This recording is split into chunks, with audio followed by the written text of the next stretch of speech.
चक्कर में लइका छुरा मार के लइका के जेल चल गई बाटे। एक वर्ष बाद छूट के आवत है यूट्यूबर भाई लोग।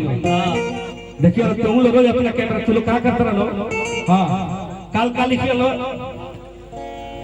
छोटू छलिया नया माल के साथ सही सॉन्ग ये लिखे वाला तो क्या उल्टा सीधा लिखी हलो ये सब करी हलो लेकिन लिखिए लो कोनो बात नहीं भैया छूट के आवत लइके बाद लड़किया से मिला था कहते हाय छोटू आई लव यू कहां थे तुम इतना दिन से मेरे जान कैसे हो बाबू ने छुटवा बता रहे बाप जेल में एक बार एक दिन मिलने नहीं आई इतना प्यार क्यों बढ़ गया कहते क्या चाहिए बताओ इतना मोहब्बत हमसे कब करने लगे तुम एक साल से मैं जेल में था अभी मिलने नहीं है मुझसे जानते हो छोड़ो ना पहले बिस्कुट खाओ मेरा मिठाई खा लो तुम जेल से बाहर आए हो इसलिए खुशी नहीं भैया रे खुशी में लड़का मिठाई खा कल को मैं जहर डाल देने लगी लड़किया हाय हाय बतियाते कहता ठीक है अब बताओ इतना खुश क्यों इतना क्या खुश हो हैप्पी जानते हो छोटू कहने में बहुत दुख हो रहा है दर्द हो रहा है बताओ ना जानते हो मेरे पापा जी मेरे पिताजी ने बहुत बड़े लड़का से मेरा शादी ठीक कर दिया जो अमेरिका में बहुत बड़ा इंजीनियर है जब इतना बात छोटू का सुना था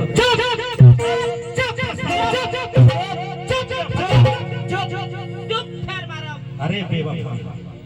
तोरा चलते मशरूम मिल जाए चल झगड़ा के लेके रे इहो लाइन मार पर हम तरफ लाइन मार पर याद कर दोनों तो जागे दिन तोरा चलते अरे बेवफा तोरा चलते चंदनवा के 4 बार मन पना चढ़े दे रे तोरा चलते रे उनको के एक बार पहले बात चाकू तोरे चलते ना तोरा चलते जाऊ अगर गोली चले ले बंदे बेवफा छुरा मार ले बारे तोरा याद कर उनका जैसे पहले बानी तोरो पहन दे कोई चकुइया हां ठीक कहता अरे बेवफा अब तू कहता कि बड़ लड़का से शादी ठीक है अरे मन न करता कि जी ये तो जान लेकिन इहो ना कर सकिला रे ना इहो ना कर सकिला रे कि हमार मोहब्बत जो है प्यार है जो आज के बाद अपन चेहरा हमारा कमत नहीं है दूर हो जा हमारा नजर के सामने से जो कल से ओकरा में बंजर के फूल खिलता हो तब तक चंदन बाबू जहरवा असर कर देता कहता दूर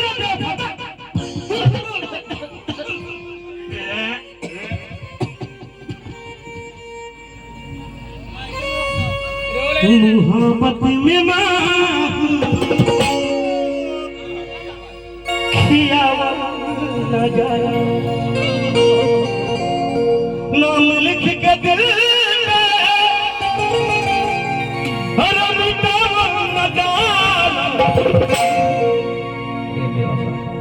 प्यार से कहती कि छोटू जहर खा ला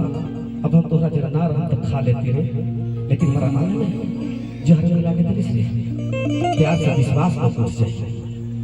मोहब्बत में माहौल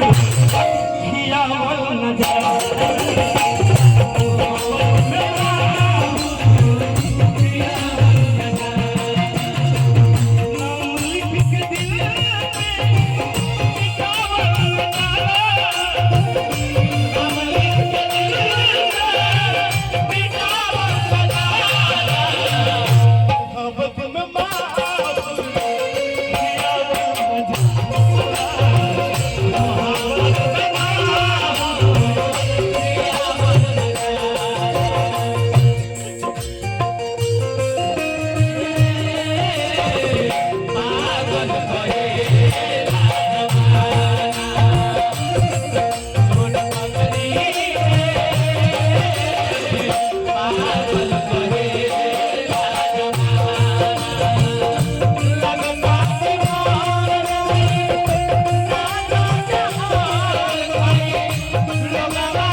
हो जाला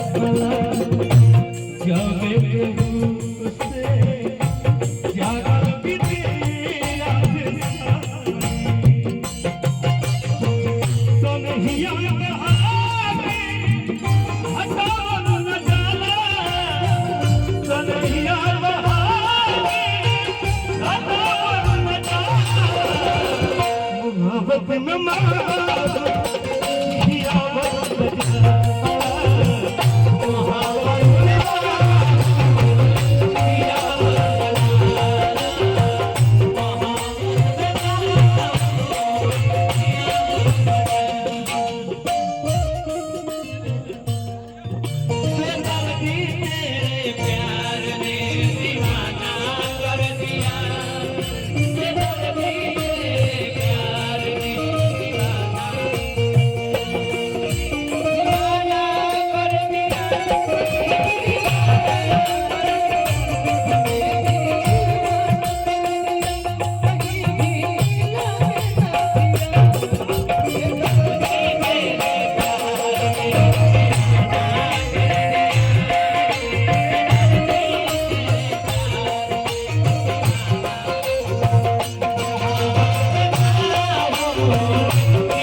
मोहब्बत के मारे पानी न मांगे ये काले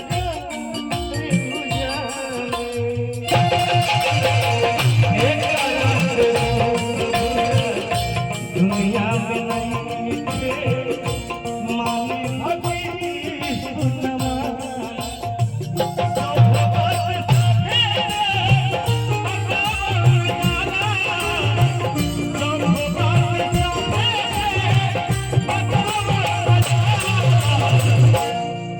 आखिर तो मैं जा ही रहा हूँ यही चाहना कि मेरे मरते दम तक भी मुझे कर पाते यही ना मोहब्बत में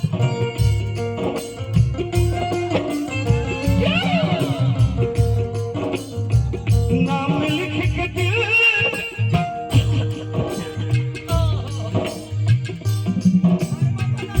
धीरे धीरे असर करता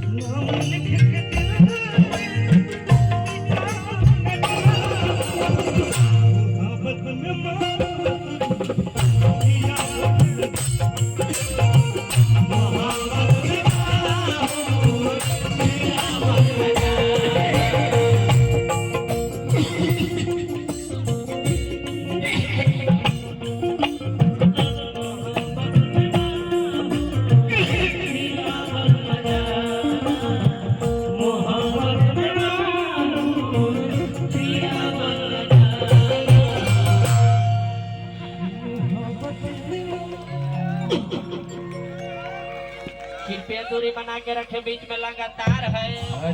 लो लो सेवा समाप्त हो